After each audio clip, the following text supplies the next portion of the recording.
thank you for taking the time to meet with me. Do you prefer Dennis or Denny? Denny. Denny. Please tell us your full name and what you're doing these days. Well, my name is Dennis Harold Mangers, and I'm technically retired.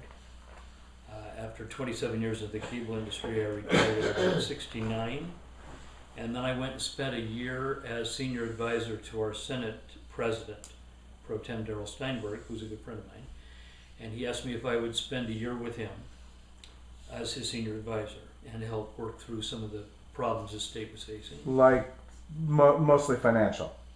Well, initially it was financial. That year we had to cut $62 billion out of the budget. And then as we got that to a point where it was essentially done, then he had a package of 4 water-related bills to better distribute California's water. And so I helped handle the politics around those 4 water bills and got them through both, we together got them through both houses and ultimately signed by the governor. Governor Schwarzenegger. So then I retired a second time after that year as I turned 70. And so now I serve on a series of boards. The Senate appointed me to the Board of Governors of the State Bar, which it and the Assembly ascertained badly needed reform. Are you a lawyer? I'm not, and that's why they put me on there as a public member. I noticed that on there. I'm one of 6 public members. And how many attorney members do they have? Until now, 17. So, and they are the last bastion among the professions of California to essentially be self-regulated. And it was thought by the legislature that they weren't doing an effective job of regulating themselves. Seems believable. Yeah. So they sent me in with others to help reform the system. And so I'm doing that, and then I'm on a number of civic boards. We'll get to that in a few minutes. Please tell us a little bit about where you were born, you grew up, and your family of origin.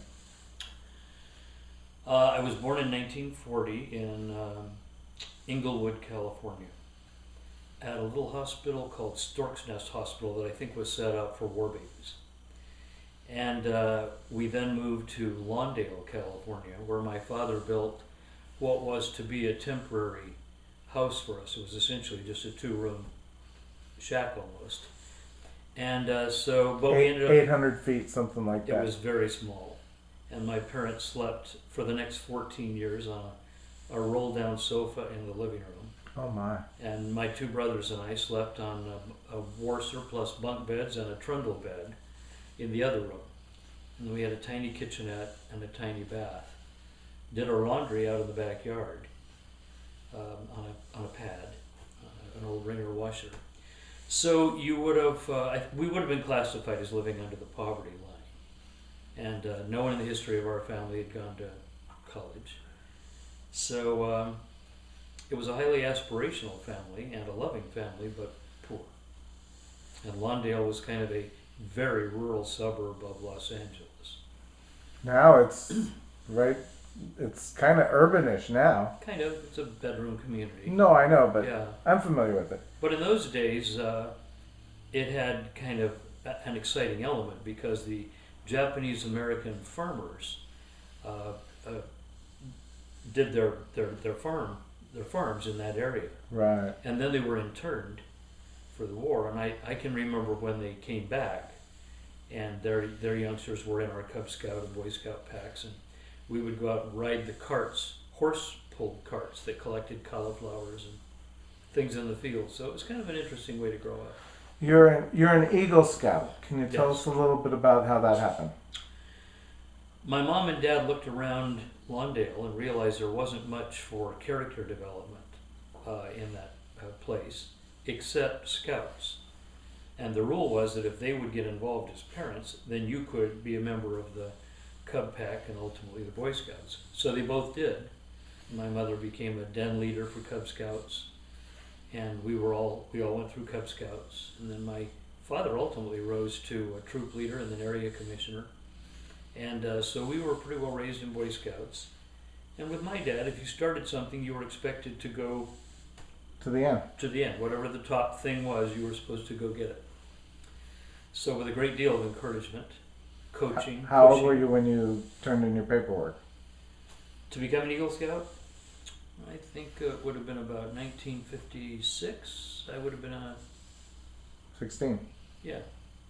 junior. And what was your Eagle project? My Eagle project. That's a very good question. And I don't remember. Okay. What, if any, religion were you raised in? Well, my parents were agnostics and had had a bad experience in the early years of their marriage at my paternal grandparents' church. One that ended up souring them on religion.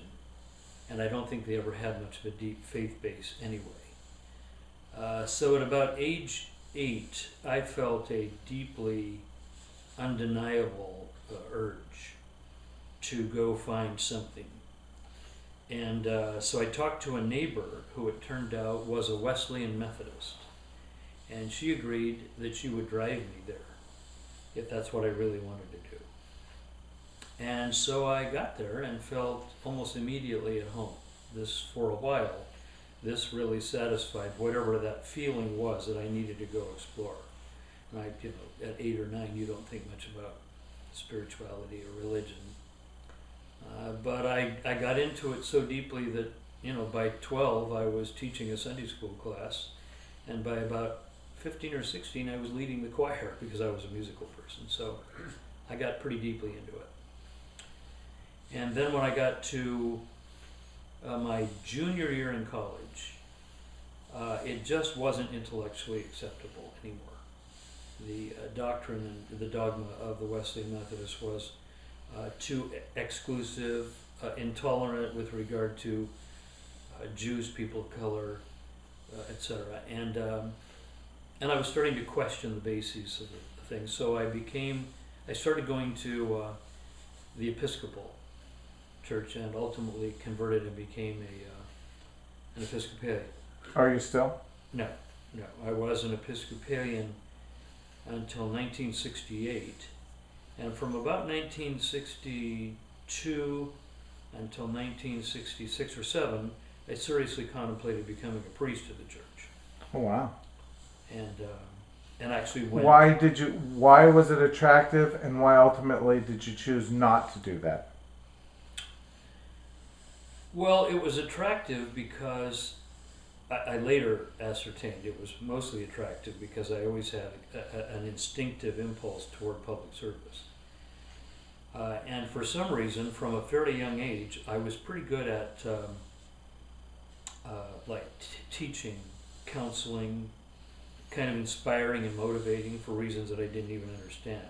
Because I was a singer, they used me, in fact, in evangelical efforts to go out and do the emotionally laden songs before altar calls and during altar calls. And you were working as a teacher in Long Beach at this time? No, this is, actually from 64 on to 68, I taught in Long Beach and was going through this thing. And then I have to admit, working on my master's degree at USC from 65 to 68 was a big change agent, because I ran into some people who were teaching philosophy, comparative religion. The required reading stretched my mind way beyond simply biblical teaching. And finally it became clear to me that I couldn't say the Nicene Creed anymore. Is it one or two sentences, something you could say for us now? No, it's a long thing. But Okay. It starts, I believe in God the Father Almighty, the maker of heaven and earth. And it eventually gets to the part that Jesus is the path to salvation and so forth. And I came to the realization that intellectually I didn't believe any of those things anymore.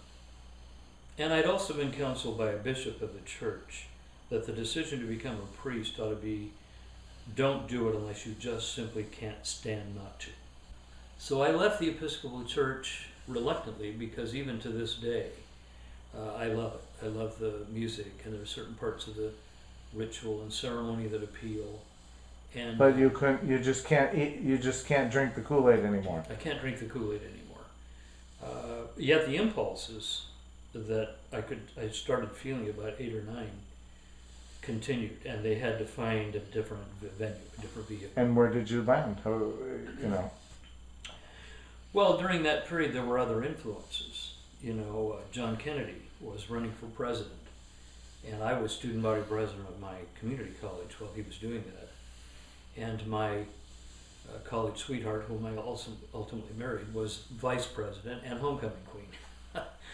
And So that means she's a looker too. she certainly is a looker and was a looker. But in any event, we were very captivated, like most young people of the day, about John Kennedy.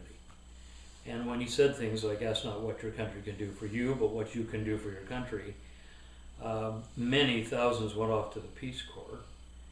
And that didn't fit our plan, so we kind of decided to do what we could domestically. And we got involved in a lot of different things. We were very involved in the anti-war movement during Vietnam. We got very active in the Another Mother for Peace. We got very active in civil rights in particular, and ultimately the farm workers movement. We had a strong affinity for workers who were not enjoying equal Did you ever rights. get to meet Cesar Chavez? Yes, many times. Oh, okay. Because in my third year of teaching, I had the opportunity to become a principal. And so for about 2 years, I was the youngest school principal in California. And I was called to the Early Mart School District, which is just between Delano and Tulare. And Cesar, during that period, was organizing the union with Fred Ross's coaching in Delano, just 6 miles south. Well, he started in, well, it's in Visalia now. I don't know where it was when he started at Campesino Radio and all that. Exactly, yeah. But his home was in Delano. Okay. And I went up there during the fast. Anyway, so we were channeling in non-religious ways, but still feeling some kind of, what you could call a spiritual instinct or an impulse to public service, influenced by scouting, church, well-intentioned parents. So how did this land, I mean, do you have any religion now? How did it cut to the chase? Well, I don't have any religion in the doctrinal, dogmatic, denominational sense. I don't go. Okay. I go to various churches and synagogues for occasions, remembrances of those fallen to AIDS or to suicide because of their color or sexual orientation, whatever. We're often in churches and synagogues, and I still sing a great deal, so I'm invited to come and bring music at times, especially to a couple of the alternative churches that have arisen and are meeting the needs of gay and lesbians that are not welcome in their own churches. So when you do good works, even very highly politically oriented good works, you feel like that's a spiritual practice? I mean, to the extent of my understanding of what it's all about, yeah. Okay, well then we're here to find out your understanding, not that- someone else's. That makes sense to me. That's what what motivates me. Do you disbelieve in life after death? I don't disbelieve, nor do I believe. You just think it's a moot point because no one really knows the capital T truth of that. Well, I think it's a moot point because nobody knows definitively. That's right. Nobody ever came back and told you. That's one. Two, it no longer fits the way I want. It's not a construct that I want to build my life around. I don't want to think that there's some kind of ego-driven motive to do good things just so this will live forever. I don't see the point in that anyway. I'm quite prepared in every respect to die and find that there is some form of life that continues, and I'm equally prepared to fall off the tree like a leaf and be part of the dirt and not sense, feel, or know anything anymore. Okay. I think I'm quite prepared for both. I have religious friends that think I'm a dandy for a foxhole conversion, but Why did you originally run for a state assembly?